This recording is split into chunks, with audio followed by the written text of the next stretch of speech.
If you have your Bibles, if you'll turn with me to Luke chapter 10. The stories and events in the Bible are enjoyable to read. I do like to read the stories, but sometimes they take on a different perspective when you read the surrounding stories and events, not just that one passage. Today, the story that we're about to look at is a really short story in the Bible, but when you spread it out and you read around that story, you see there's so much more. When you realize, this isn't what I'm preaching on today, but when you realize that the feeding of the 5,000 rides in on the coattails of Jesus hearing about the execution of his cousin, John the Baptist, you begin to see Jesus in a different light on that story. He's feeding the 5,000, but he's also got in his mind, he was just told that his cousin was executed. That's the news he gets, and then he's in the feeding of the 5,000 situation. Now you know that's in his mind because you're looking at the surrounding stories leading up to that. He's compassionately caring for others while he's grieving personally. That adds a different element. He sets everything to the side to love people in that story, but you know what he's going through because he just heard about his cousin. The story of the feeding of the 5,000 becomes a bigger story with a greater detail when you realize you're doing this while you're experiencing what you're experiencing because of the news you just got. So read everything. There's not just, the Bible isn't a bunch of little stories that we get to read. It's one big story. Everything connects to what we're going to be talking about next Sunday. Everything connects to Jesus Christ. Everything points to Jesus Christ and what he did.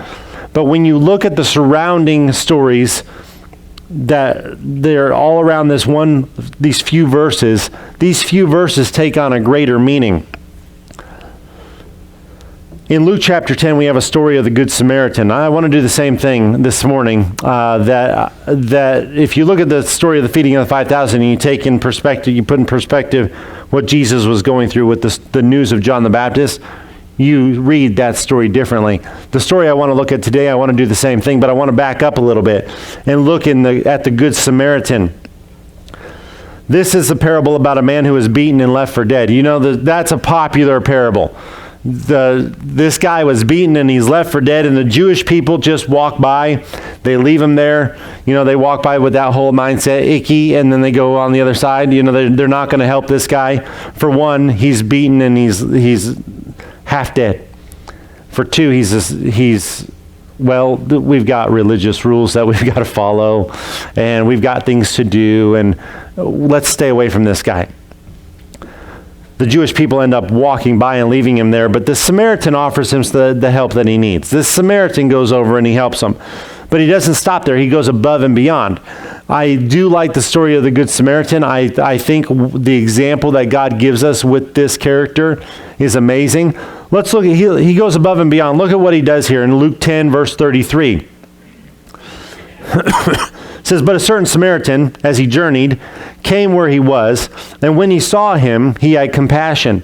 So he went to him and bandaged his wounds, pouring on oil and wine, and he set him on his own animal, brought him to an inn, and took care of him. On the next day, when he departed, he took out 2 denarii, gave them to the innkeeper, and said to him, 'Take care of him, and whatever more you spend, when I come again, I will repay you.'" This man is in full service mode. I want to serve. I want to help this guy. He not only provided help, he also provided comfort and hospitality. And he says, if his needs go beyond what I've already given you, when I come back, I'll reimburse you for whatever it went above and beyond that. That's a good picture of what we are supposed to be. Jesus is telling this parable to teach the importance of caring about people regardless of their situation and their background. When Jesus says to love your neighbor as yourself, he was immediately presented with the question, and who is my neighbor? If you look back in right before the parable, it says, love your neighbor as yourself. Oh yeah, who's my neighbor? And then he goes into telling the story of the Good Samaritan. This parable was designed to answer that one question. Who's your neighbor? But then the text flows directly into another familiar story where we see a woman behaving in a similar way to the Good Samaritan. This is the story of Mary and Martha. And it's an interesting story. It's that long. It's not much of a story. And you wonder, why is this in the Bible? Why is this story here? It's a couple verses and then we're done. If you've heard this story before, Martha is usually portrayed as the sister who has problems. Martha, you have issues. The whole Brady Bunch thing, that Marcia. Well, we see it in here as Martha. You've got problems, Martha. Mary's usually the good sister that has it all together. You've heard the story before. Martha's the one, she's got the problems. Mary's over here, she has it all together. And then we kind of condemn Martha. You should have been more like your sister. You know that condemnation feeling. That's what we do to Martha. Look at Luke 10, verse 38. Let's go right into the story here. Now it happened as they went that he entered a certain village, and a certain woman named Martha welcomed him into her house. Mary and Martha are the sisters of Lazarus, if you didn't know that. Lazarus was the guy that Jesus raised from the dead after being dead for 4 days. And in the old King James it says he stinketh. He's that dead. That's Lazarus. That's the guy that he raises from the dead. These are his sisters, Mary and Martha. All three of these people are Jesus' friends. When Jesus comes into the village, Martha's the one that welcomes him into her house. She's the personification of hospitality. Jesus comes in and Martha says, we've got a place for you right here. Come to my house. She's open. She's welcoming. She's going to take care of Jesus. Just like the Good Samaritan, she's the kind of person who meets the needs of others. What's hers is yours. This is the personality of Martha. Her home was being used for the rest and the comfort of someone else. That's the picture. We still, on the coattails of the Good Samaritan story, we go right into Mary and Martha. We're talking about the Good Samaritan here, and then Jesus goes into this situation where we see Martha, what's mine is yours. My home's open to you. It's yours. I just want to make sure you're comfortable. I want to make sure that you get the rest that you need. She's the picture of hospitality. In just one verse, we see an admirable quality to this lady. There's no reason to look down on Martha. She's a good person. A lot of times you hear that Martha's the bad one. No, Martha's a good person here. This is, so far, it's very commendable. Jesus comes in. He says, you can come to my home. My doors are open. Come on in. Now our attention is drawn to the other sister. Let's go to the other side of the picture here. Mary is also an admirable lady, but she's completely different than her sister. These are polar opposites in personality here. Look at verse 39. And she had a sister called Mary who also sat at Jesus' feet and heard his words. Now this phrase, sat at Jesus' feet, tells us that it's not just a one-time event. This is an expression here. This was something that she did regularly. It's not just, oh, there she was sitting. No, it's an expression that's used. Paul uses this same expression when he's talking about his education. Look at Acts chapter 22 and verse 3. I am indeed a Jew, born in Tarsus of Cilicia, but brought up in this city at the feet of Gamaliel, taught according to the strictness of our father's law, and was zealous towards God as you all are today. Sitting at the feet of another means to learn from that person. You sat at the feet of the teacher. This is what Mary's doing. She wasn't just listening, she was drawing near to him. She was learning from him. She was one of the people who also sat at the feet of Jesus. Mary was a disciple of Jesus. She follows him. She's learning, she's growing in a relationship with Christ. So we have two sisters in this story, and both are doing good things. And they both have Jesus on their mind. Martha is being hospitable and making sure Jesus is taken care of. Great move, good job. Mary's sitting at the feet of Jesus, learning and growing in a relationship with him. Great job. Both sisters are doing good things. They both have Jesus on their mind. Martha's making sure that Jesus feels at home, and Mary's just enjoying time with Jesus. These are good things. They're very good things. Everything seems to be moving forward just fine, but something's brewing in the background. You ever read a story in the Bible where you think everything's smooth sailing? Brace yourself, a hiccup's coming. There's something's coming. Well, right now you've got Mrs. Hospitality. And you've got this other lady who's just learning from Jesus, just soaking it all up. Like, this is such a great story. There's something going on back here. Something's brewing. Martha's feeling a little bit overwhelmed. She's starting to feel the pressure of this hospitality. She's getting a little bit overwhelmed. She's opened her house to guests, but she feels that the responsibility has all fallen into her lap. Anybody ever been there? Like, oh, we planned this, everybody knew it was coming, and now suddenly I'm doing all the work. You know, why am I doing all the work? You know, guys, when you're going, you're like, oh, no, don't worry about it. I know I'm the only one that takes out the trash, but I got this. I'll do it again. I got the, no, don't worry about it. I've got it. You know that feeling?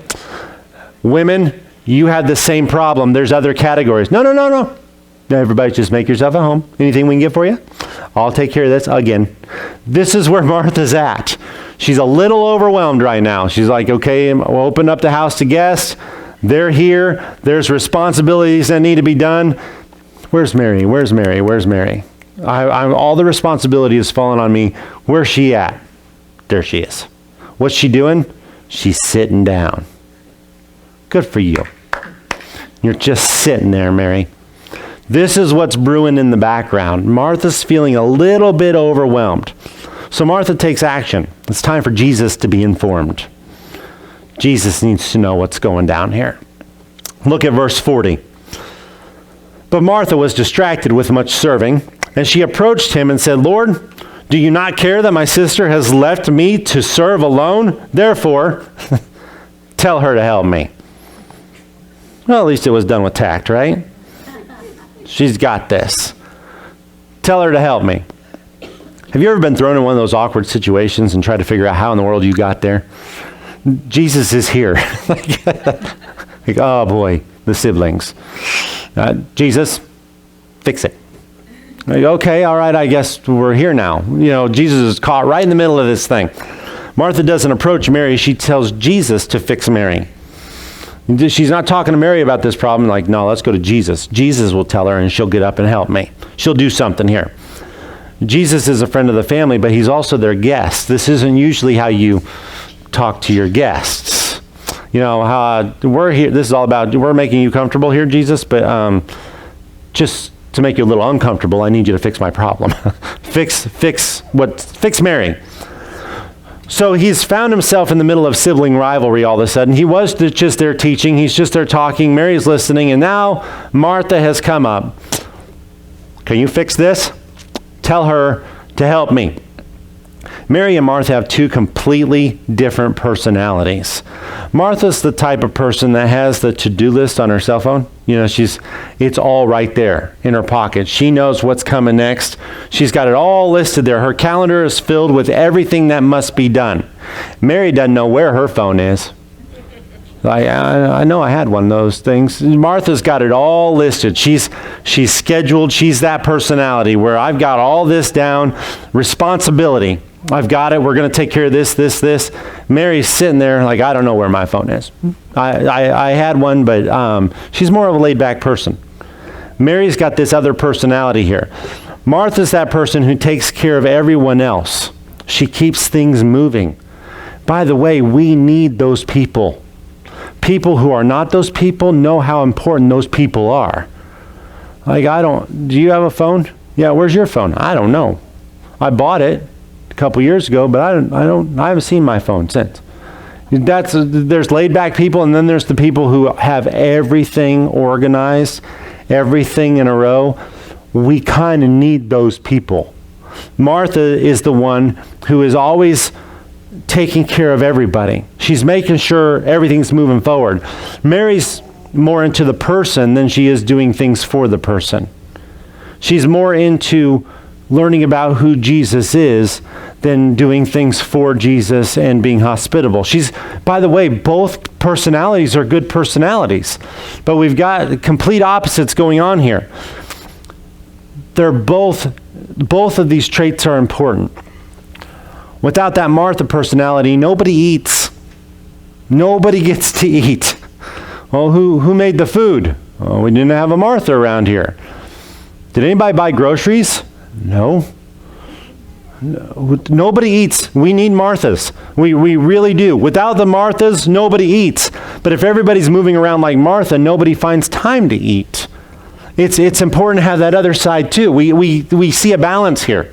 We need both. Martha has opened up her home, and that comes with responsibility. You can tell that she's a little bit stressed out because she doesn't ask Jesus for help. She tells Jesus to tell her sister to get busy. You can see that she's a little stressed out here. Fix it. Tell her to help me. By the way, where's Jesus? It's not like Martha's over here in this other room. Hey, Jesus, she's sitting in there at your feet. No. If she's sitting in there at Jesus' feet, Martha's having this conversation. Guess where Mary's at? Mary's at. She's right there. Tell her to help me. That's a little awkward. Welcome to our home. Fix this. That's Jesus is right in this situation here. This is where Jesus brings in that personal touch that he does so well. I love Jesus' response to any problem that he runs into. His responses are so good. Look at verse 41. And Jesus answered and said to her, Martha, Martha, you are worried and troubled about many things. Martha is so busy making sure life is moving forward as it should be. That's what she's doing. She's trying to make her guests feel comfortable, and she's stressed out because everything may not end up like it's supposed to end up. If you're that kind of personality, you know that feeling. I just want it to end. I just want it to turn out like it's supposed to. She carries these burdens. Martha's the kind of person who always has that question in her mind, what if? What if? What if I'm not good enough? What if I fall short? What if everything doesn't get done exactly right? I've got that what if question and it haunts me. She has the heart of a servant just like the Good Samaritan did. Look at it's a good comparison. She's that person. She's always taking care of other people. She would do anything for anybody. But she was missing out on one very important thing. She's missing out on a huge piece. Jesus says, you're worried about so many things, Martha. I can see the stress. You're worried about so many things. Look at what he says next in verse 42. But one thing is needed, and Mary has chosen that good part, which will not be taken away from her. Yes, Martha was a great lady. She had a servant's heart. We need people like Martha. We really need that. It's so important. It's really important. Jesus never condemns her for her hard work. Jesus doesn't say, Martha, you're in the wrong here. Mary's in the right, you're in the wrong. He doesn't condemn Martha at all. He just says, you worry about so many things, Martha. You worry about so many things, but one thing's needed. And Mary has chosen that good part. Mary, that one thing that's needed, Mary's doing that over here. She's chosen that. And I'm not going to take that away from Mary. She had the same mindset as the Good Samaritan. You do whatever it takes. Good for her. Good for her. But Jesus says one thing is still needed, Martha. There's still one thing that's needed. See, Martha invited Jesus in, but then she never spent time with him. We're missing an element here. Martha opened up her home. She's missed hospitality. Come on in, Jesus. Come on in. Have you seen Jesus? No, I'm cooking something for him. I'm making sure this is ready for him. I'm treating him good. I'm making sure he has his needs met. I'm making sure he feels comfortable and at home. Martha invited Jesus in, but she never spent any time with him. Jesus wasn't saying that Mary was any better than Martha here. He was telling her how important it was to spend time with him. Look at what Mary's doing. She's spending some time with me. That one thing is needed, Martha. Yeah, you're doing great. You're doing a great job, but you're missing one thing. And Mary's doing that one thing, and I can't take that away from her because this is needed. This is so needed. How many of us have invited Jesus into our lives, but we never spend any time with him? I know that's the part. Like, yeah, that's the part I didn't want to hear. Yeah, that's how many of us have asked Jesus to come into our lives that day when we realized that he loved us and we realized we were a sinner. We asked him to come into our life and save us, and like, check, I did that. How much time have you spent with him since you welcomed him in? How much time have you spent with him? One thing is needed. One thing, it's not, no, that's important too. No, it's needed. The word that Jesus used was, this is needed. Not that it's cool too. No, it's needed. You're missing this one thing. You've opened your doors to me, Martha. I'm in here. I feel comfortable. Thank you for allowing me to come in. When do I get to know you better? When do you get to know me better? When do we spend time with each other? That's what Mary's doing, and that's what you're missing out on. This is what Jesus is trying to emphasize to Martha. Martha was a good person. She did good things. There's no condemnation in this whole story about Martha. None. She's a good person. She was most likely very reliable. But she got caught up doing so many things. I want to look back at verse 40 to show you what Martha was trapped by. Look at this that was mentioned earlier. Verse 40. But Martha was distracted by much serving. Sometimes we let life get in the way. Life can get in the way. I don't know how your life goes, but mine can get pretty busy pretty fast. It can get really hectic. Sometimes we get distracted from taking time with God. I'm guessing I'm not alone here. We sometimes, you set aside that time. I'm going to spend an hour or 2 hours, and I'm going to spend some personal time with God. Then things happen. Don't worry, I'll catch it on the back end of the day. And then you come home and you're dead tired, and then you go to bed with that prayer. God, thank you for. And then you wake up with the prayer. I'm so sorry. I fell asleep in the middle of my prayer. You know those feelings. You know those days. We get so busy with life. So busy with life. A lot of times we don't take any time out with God. It's not always that we're doing bad things. It's not always bad things that distract us. Martha was doing good things. She was doing good. Jesus always emphasized a relationship with God in everything he did. He's always connecting us to a relationship with God. Martha was doing great in the service department. You're doing great here, Martha. The service department, hitting it every time. Good job. But one thing's needed. I'm going to put emphasis on this by showing how other relationships would be like if we all chose to do what Martha did. Just because sometimes another illustration helps it hit home in my life, I want to illustrate this in another way. Let's say a husband comes home from work. He is tired. He's been providing for his family all day. He loves them, and that's why he sacrifices so much for them. He's been working hard. And when he gets home, his wife asks him to spend some time with her. Can we spend some time together? We hardly ever see each other anymore. Can we spend some time together? She wants to share her day with him. She wants him to share his day with her. This is a good scenario that she's looking for. Let's spend some time together. But he says, I don't have time to spend with you. I've been working all day to give you the things you want and the things that you need. And I'm going to go to bed so I can serve again tomorrow. Would we consider that to be a healthy relationship? Everybody, yeah, that's going places. It is, but it's not good places. This isn't a relationship we would say is healthy. That relationship is pointing straight towards counseling. That's where this is going. You're not spending any time with her. Are you providing for her needs? Yes. Are you making sure she has a roof over her head? Absolutely.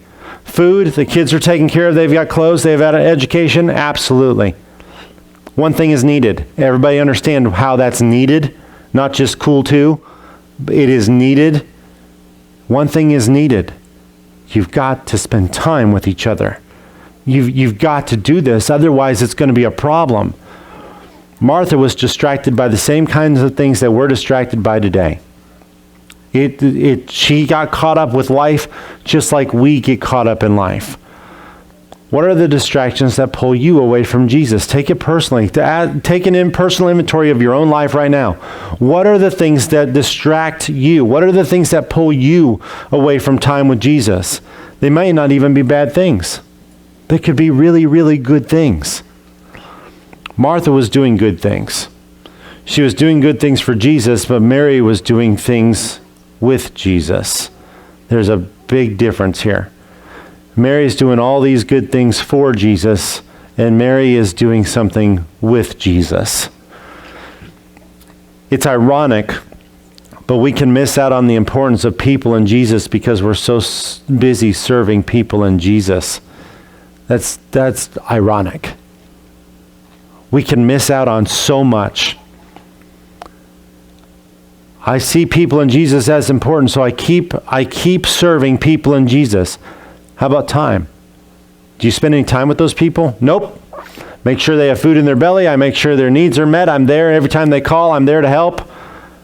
What are they like? I don't know. I don't know what they're like. I never spend any time with them. I just help. I'm just serving all the time.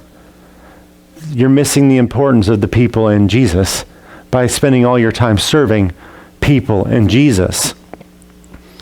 It's important to be hospitable. It's important to take care of the things, take care of the needs of others. It's very important to do that. Don't say, well, I'm not going to help anybody anymore. I'm just going to get to know them. No, that's important too. We need both personalities here. We need both pieces here. We cannot abandon the details in life, the responsibilities that need to be done. People do need help. We can't abandon those things, but there is one thing that is needed. Jesus wants to spend personal time with every one of us. Every one of us. Spend some time with me.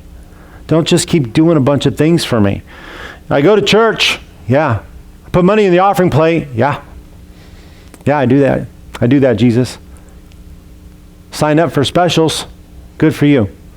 I'm there every time there's a need in the church. I'm there. Yeah. Do you know anything about me? I know you like those things. That's why I keep doing those things. How about a personal relationship with Jesus? We can get so caught up serving that we don't get to know the person. Jesus says there's one thing that's needed. Martha, you're doing a great job. You're doing a great job. Keep going.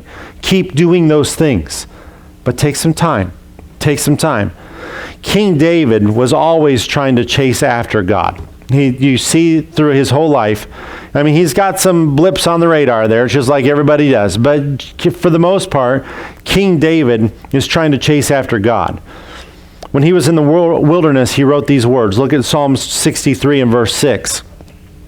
When I remember you on my bed, I meditate on you in the night watches, because you have been my help. Therefore, in the shadow of your wings, I will rejoice. My soul follows close behind you.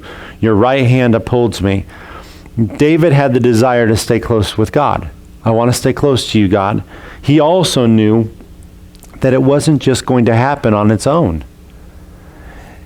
A relationship with Christ is an intentional thing. It is not something that's just going to fall into place. It's not something that's just going to just happen for you.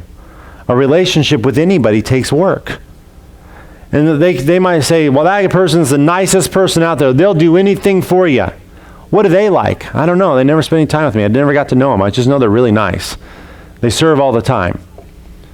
That's not a relationship. Keep doing those things. Keep helping people. Keep loving people. But don't forsake a relationship with those people. Same with Jesus Christ. Keep doing the things that you know please him. But don't do it for him. Do it with him. Do it with him. Spend some time with Christ. Martha was so busy with life that she couldn't find the time to just sit down and listen to Christ. I'm so busy doing things for that I'm doing nothing with. I need to do something with him. Mary chose to be a participant in her relationship with Christ. I'm going to get to know you. What about the dishes? Worry about those later. Martha's got that. Martha's got the dishes. I'm learning. Good for you, Mary, but hey, there's an importance on the other side of things too. We got to get things we got to make things happen. We got to do things. The service aspect is good, but don't miss out on what Mary's doing either. Both of them could use the other one. They both need each other. Don't forsake either one of those. It wasn't just about what she what Mary could offer. To Mary, it wasn't just about what she could offer. It was also important to her what he could offer. I want to learn from him too. I want to grow. I want to glean from Jesus, because it's not just what I can do. There's something amazing about what he can do. And I want a relationship where both of us are working together here. David said, "My soul follows close behind you. I meditate on you because you have been my help." It's not just me doing all the work. You've helped me. You're there for me. So I meditate, I grow in my relationship with you, God. What he was saying was, you're important to me. You. Not just what you do, but who you are. You're important to me. You're the one who brings stability to my life. I want to learn from you. I want to grow. He understood the importance of who God was. Let's look back at what Martha was wanting Jesus to do. Check this out. Verse 40. But Martha was distracted with much serving, and she approached him and said, "Lord, do you not care that my sister has left me to serve alone? Therefore, tell her to help me." This word help carries the image of two pillars. This is the picture behind this word. It's two pillars, and they're both leaning on each other, each one holding the other one up. That's this picture of help. This pillar and this pillar are now leaning on each other. This one's supporting this one, and this one's supporting that one. Martha was asking Jesus to tell Mary to use her skills and abilities and unite them with mine so we can get the job done. It's not that she's lesser. She's important to me. She has skills and abilities too. She can do something and I can do something, but we need to unite those together. Tell her to unite with me. Tell her, let's work on this together. Let's do this together. But Jesus points out the fact that this is exactly what Mary was already doing with him. She's already doing this with me. She's united with me. So, Martha, you can't miss this. Mary's leaning on me. She's getting to know me more. She's doing the exact same thing. She's just not doing it with you right now. In Psalms 42, we see the psalmist battling with the same kind of thing that Martha was dealing with. He needed to remind himself of what was important. Look at Psalms 42 in verse 5. "Why are you cast down, O my soul? And why are you disquieted within me? Hope in God, for I shall yet praise him for the help of his countenance." Life gets busy. Problems accumulate. Distractions are going to pile up. People need things. Neighbors actually do need us to love them as ourselves. They need this. They need to be moving forward. They need to know we're moving forward to be there for them. Love your neighbor as yourself. That's important. This is life. It all happens. All this happens. But one thing is needed. Jesus didn't say one thing would really help. He said one thing is needed. It is so needed. Don't just invite Jesus into your life and never spend any time with him. You got to spend some time with him. Mary understood the importance of sitting at Jesus' feet. This is important too. This is necessary. We got to have this. In the Good Samaritan story, we see Jesus helping a lawyer go from an inward focus to an outward focus. He's talking to a lawyer here. Yeah, you are facing the wrong direction, sir. Love your neighbor as yourself. You gotta be outward focused too. He needed to understand to love people no matter who they are. You got to love people.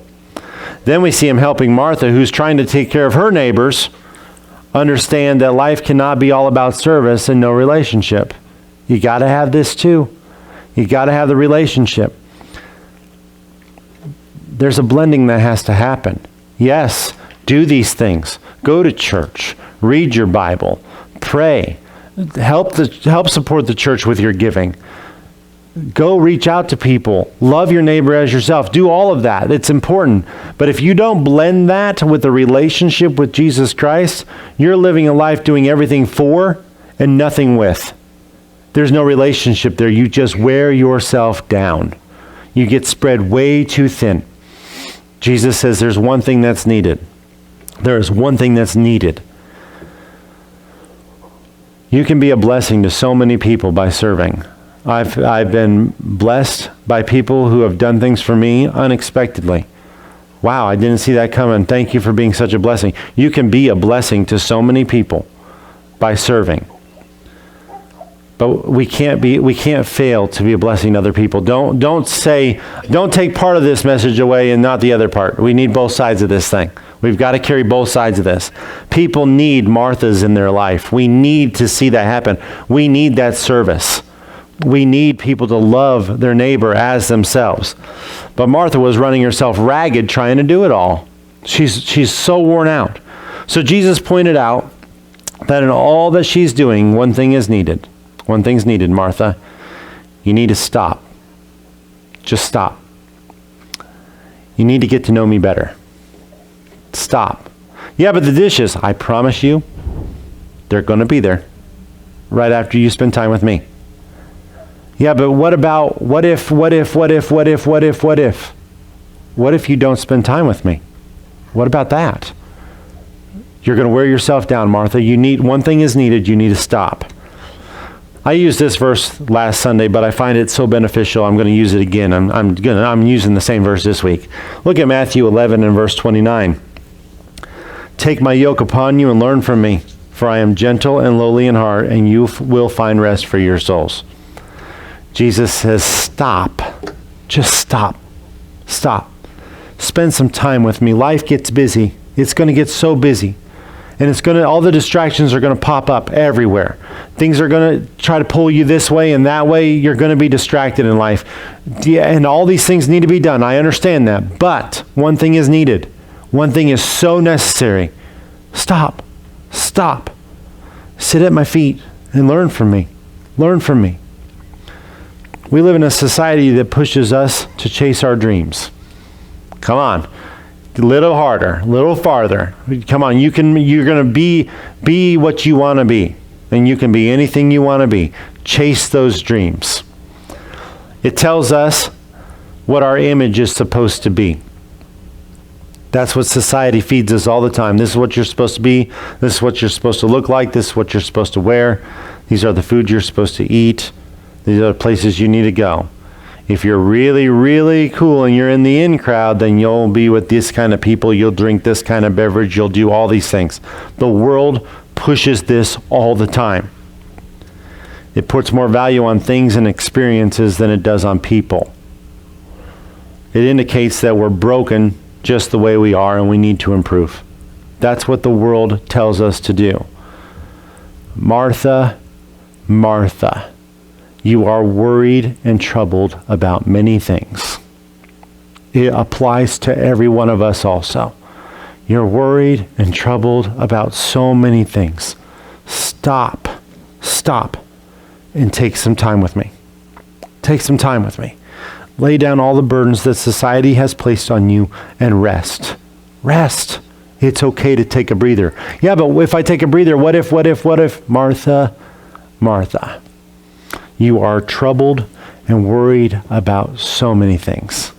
Stop. Stop and rest. The world doesn't give you your value. God does. God's the one that gives you your value. Enjoy his love. Grow in his grace. Trust his faithfulness. He's a good God.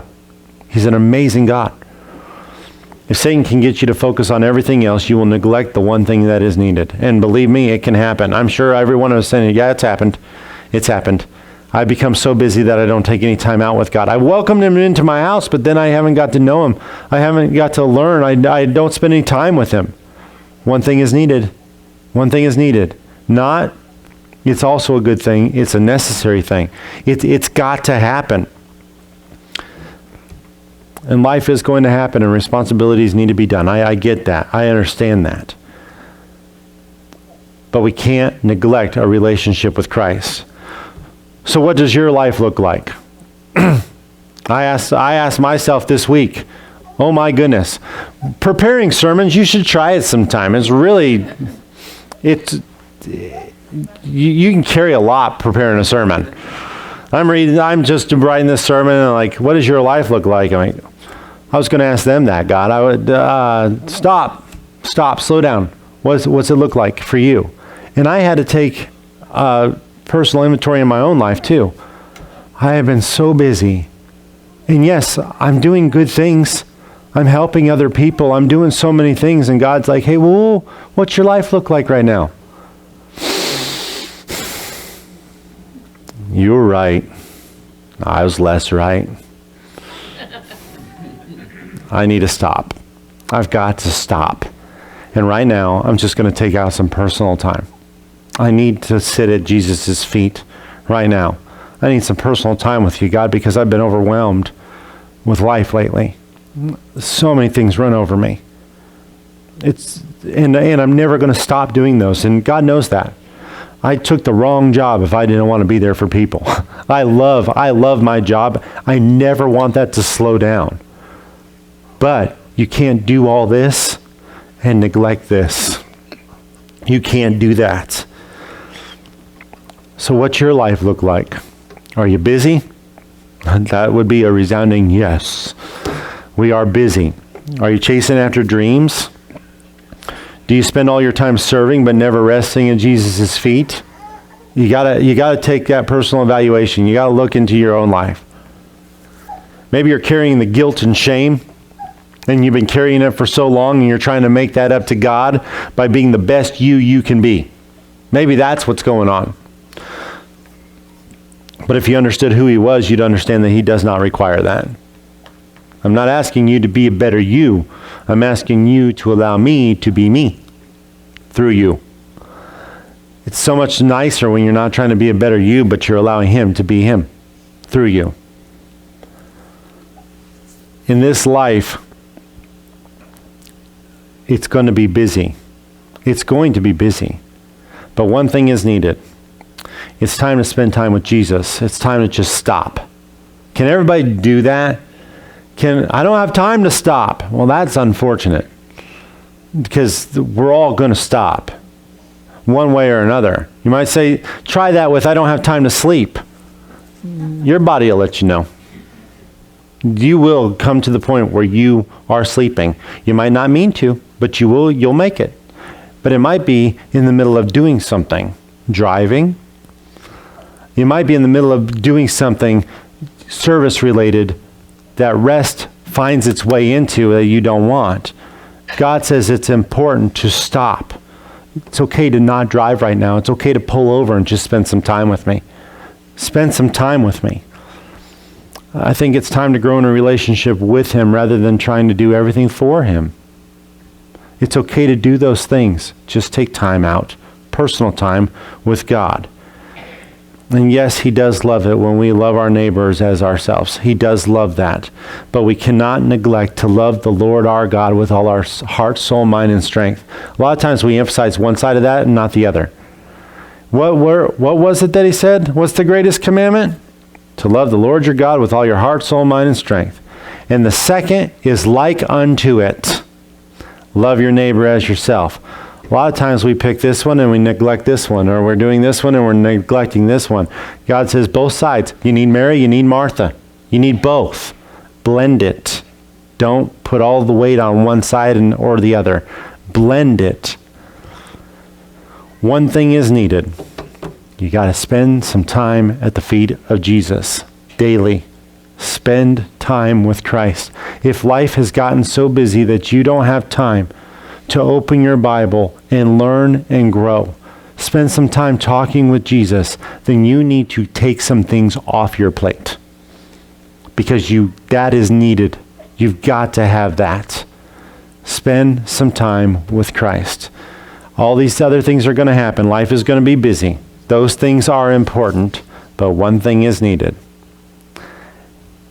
Choose that good part. I'm going to grow in a relationship, not doing things for, but doing things with. And every day, I'm going to take some time, me and God. It's a good idea to start your day out with that too. Because sometimes in the middle of the day, you're like, yeah, I should have started out with that one. I should have started this with Jesus. It's a good time to start it with Jesus, and it's a good thing to end your day with Jesus also. Looking back on the day, were you pleased with what I did, God? Were you pleased where my heart was throughout this day? I'm looking back on what I've already done. Are you happy with what I've done with you today?